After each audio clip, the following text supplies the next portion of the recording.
your show.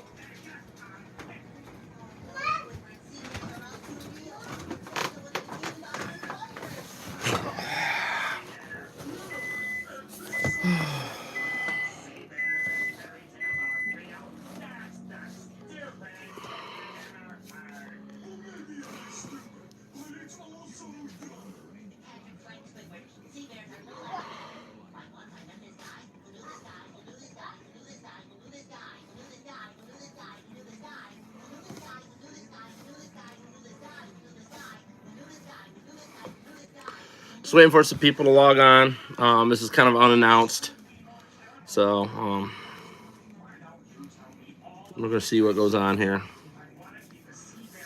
So, hello to who's logged on. Just waiting for some more people to log on. If you got any questions, hit me up because I'm going to be able to use my wife's iPad to read the questions this time. I'm kind of babysitting the kids right now, so kind of a day off. Warm day. It's up in the 30s, so a lot better than it has been. Just want to wish everybody a great day. Hope you're having a great day. Unable to make the New York State Farm Show. I've been pretty sick. The family's been sick. The kids are coming out of it, so I'm still got some stuff in my chest. Hope to get rid of most of that this week. So the questions is we're going to talk about the international update kits. They're running out. Just letting everybody know. Once they're gone, that's it. I'm not making any probably for quite a few years. So unless something really changes, but the cost of them have been skyrocketing, and like everything else, I just don't feel that it's justifying for what that is. And right now, I'm literally only making $4 a kit with the cost that we got into it right now. So there's no reason it shouldn't go back to the way it was before Mr. Joe Biden took office. So yeah, the inflation's been ridiculous. Talk about some other things is the price of equipment. I've been doing a lot of research. I don't get why, if anybody agrees, why a square baler costs over $40,000. So you're talking a technology that's been out there for, say 50 years. They've done tweaks here and there, but basic concept hasn't changed. My problem with the price of $40,000 is you can buy a car with a motor, with electronics, with a transmission, with components all the way through it, power windows, locks, Bluetooth, everything else, and you can buy that said car for $26,000 with all that technology. There's no reason, and I don't care what brand it is, to charge any farmer $40,000. I don't care if it's $30,000. That baler should be priced at reasonably around 15 grand. And this is my opinion. It's not fact, obviously. And they're going to say all production costs. Well, I like to interrupt that because I'm going to put some numbers up because I'm going into the field of building new equipment. So I'm designing new farm equipment. And I've been getting some prices on the numbers. And, and I'm just a little guy. And my production costs to build a baler similar to a 24T. And we're talking, I'm not getting no bulk disc rate or any bulk discount for buying steel or anything. If I'm going to build balers, I'll probably build 10 batches at a time or so. Hello, Jonathan. The price of machinery is out of control, guys. There's no way that a square baler should cost over $40,000. Somebody said the other day $45,000 for an inline Massey. Sorry, you can buy a brand new car, Nissan, Kia, whatever, for like $26,000 to $28,000 with a motor, with a computer, with a transmission, with like all-wheel drive, power windows, locks, Bluetooth. You're getting a baler with a hydraulic bale tension and a fan on it. So, yeah, it's time to band together, everybody, and demand better prices out of these equipment dealers. Stop paying for this million or 2 million or whatever they get for bonuses and stuff. It's got to end, guys. Farming cannot sustain these prices at all. I mean, it's just ridiculous what they're getting for stuff like rotary rakes, $15,000 to $18,000, and even the cheap ones are like $10,000 to $11,000. There's no way. There's not that much technology in there. Sorry. You need to stop padding the pockets of your executives. You know, how about letting the farmer have a little bit more gross profit in him what he does? You know, I mean, look at the dairy farmers. They got beat up for years. The beef farmers as well. And so in grain farmers, it's a roller coaster. Shouldn't be no roller coaster. I mean, yeah, prices change, but the price of equipment shouldn't be going, you know. There's no answer for that. It's just, but the price out, just so you know, I would be reusing the gearbox on a design like a 24T, or I'd probably switch it to something else. I'm not sure. But I came up with a production cost. Just me doing it and hiring a professional welder to weld it up and building the jig and everything. I could probably produce a baler, my cost, for $8,700. So I think if you price point around 15 grand, I think that'd be more than fair to offer a brand new machine out there. You know, but $45,000 just doesn't set well with me. Because you look at it, I mean, you can buy these compact cars and stuff, and you're talking, there's a lot more engineering involved there. There's, you know, you're talking, you know, gas motor, you're talking a transmission, you're talking a lot of electronics like fuel injection and stuff. We're talking a square baler with a gearbox, chains, and a knotter that's been around. The Rapsy knotter design has been around since the age of balers and, you know, corn binders, grain binders. You know, the knotter's been around a long time, so it's not new technology. You didn't reinvent the knotter, so it's just it's very upsetting to see the prices they charge. But anybody got any questions? Jonathan said hello. If you guys want to sound off where you're from, that'd be great. Say hi to you. Give you a shout out here on YouTube. I'm on here for a little bit, but I'm here to talk about the international update kits. My kids are yelling, "Mare, settle down." So, yeah, it's just the international update kits, guys. We started out with 50, we're down to 30, like just under 30 now. Once they're gone, they're gone. I don't know where people. I've heard some rumors they think I'm going to reproduce more. No, I'm not. That's it.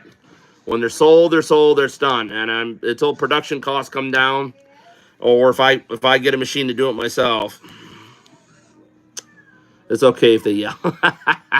Thank you, Jonathan. Yeah, they're Mary's 2, going on 3, and Paul will be turning, I think, 5 this year, or 6.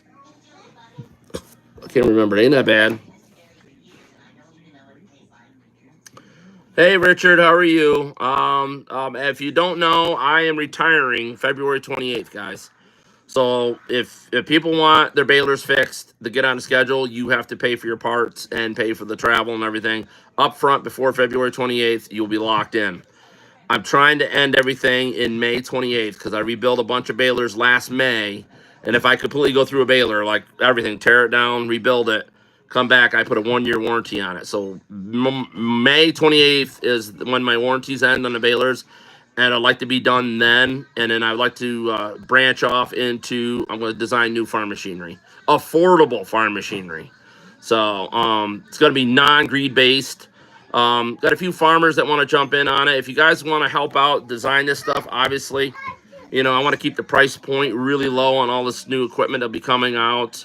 I just, looking at these prices, more and more people bringing me the quotes for farm equipment. Ridiculous. Totally ridiculous. What do you want, Mary? Your milk is full. Your milk is full. It's full.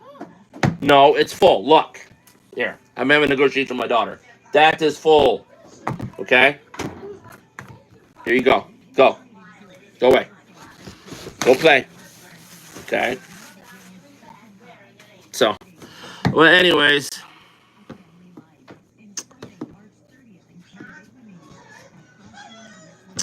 Hormones working yet? I don't think that's an appropriate comment, Richard. So,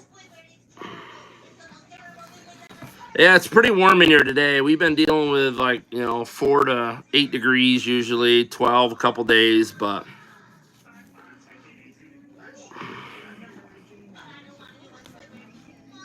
has anybody else got any other questions about balers? But like I said, if you're gonna get on the schedule, you can. So,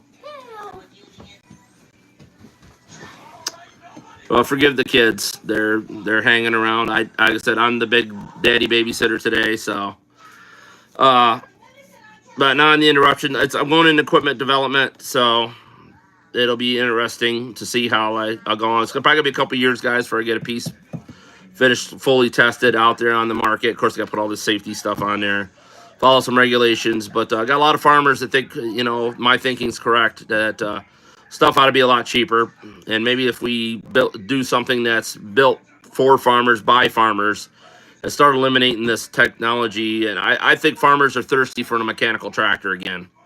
Back to the days of the 1066, back to the days of the 4020 or the 730 diesel or whatever, the Olivers, and we really got to get back to basics here. This electronic stuff's getting stupid priced, and to fix it, you got to have a degree in electronics, or you got to have the computer, and then the dealer wants to charge you for it. I think if you own it, you should be able to fix it. Just common sense. Just like my update kits, if everybody knows how I design things, I design it so you can you can fix it yourself, get your little parts at your local Napa or whatever store. I don't design anything that I'm the priority guy that you have to come to parts for. So I figure the equipment will speak for itself. So there's enough customers out there around the world that if you supply a great product, you'll take over the market by storm, especially if people can fix it themselves. That's what we got to get back to, guys. This is what New Holland, their biggest ad was like when they sold the 77 baler, which was a non-timing baler. Their ad said this was a baler for the family farm. It would last generations. And they weren't joking. Because you're talking, these balers are hitting 70 years old. And they're still in the field working and doing their job. You get a new baler today and you push it like they did the 77s, you got 5 years, 6 years tops. And you're doing some major replacements like brand new steel in the chambers, or welds are breaking, plungers are completely shot, gearboxes are shot, you're putting new ring and pinions in them. It's just, machines are not holding up. And the number one reason is they figured out, like the early balers had hardened steel or heavy steel.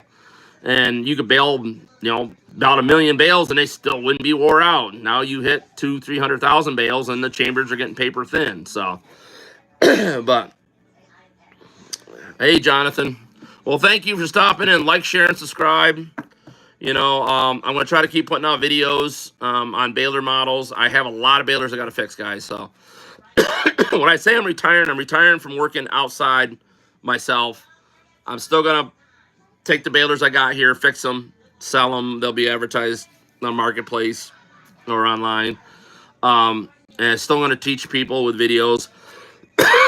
Forgive me, I still got a cough from that cold. Teaching videos how to work on their own balers. Forgive me. Woo.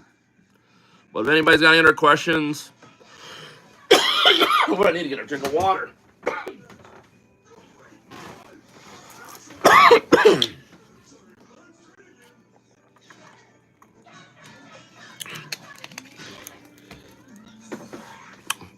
If you guys have any questions about balers or baler work, let me know. Again, 607, excuse me, 846-5959. If you want one of the International Otter update kits, let us know. That's what I'm aiming for, James. I'm really aiming for making stuff. I've been in development of making a 5-foot hay bind for subcompact tractors. So something small. The walk behind round baler, I don't think I'm going to do anything like that. I'm going to concentrate on square baler for right now. I'm going to make a small baler. Trying to go for a smaller chamber. We offer a small chamber, medium chamber, and a large chamber. So try to offer 3 different models there and work on a mower and some other implements. And the biggest thing, James, and anybody that's watching or watches this video, I'm trying to offer equipment price point and reasonable that you can afford to own and have on your family farm. Because we got to get back to the basics here. This $40,000 for a baler, and if you watch the beginning of the video, you'll see my rant. It just confounds me. They charge all this money, and there's not, the technology's not there, guys. It's not there. It's not improved that much. That baler can't go out and run itself, that's for sure. And there's no Bluetooth on it, no stereo system, there's no computer on it. Well, some of them do have computers, but as far as like technology, the computer in a car, a TCM or ECM and a TCM, I got more programming in it than any baler computer will ever have. So it's ridiculous what they're getting, and they're pricing themselves right out of the market. And I think it's time for farmers to band together. And I got 3 or 4 farmers here. I got some local guys. We're going to work together, and we're going to start producing some equipment that is affordable for people, and they're able to purchase it and move forward, because the supplies I'm pricing out, I'm not getting no deal, because this is just brand new iron.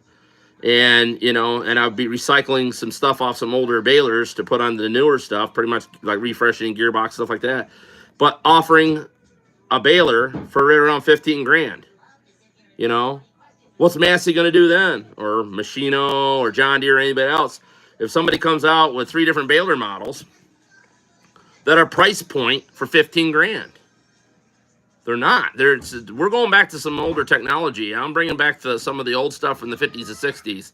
Stuff that lasts like 30, 40 years. Not this stuff that lasts 5 years and you got to buy a brand new one again.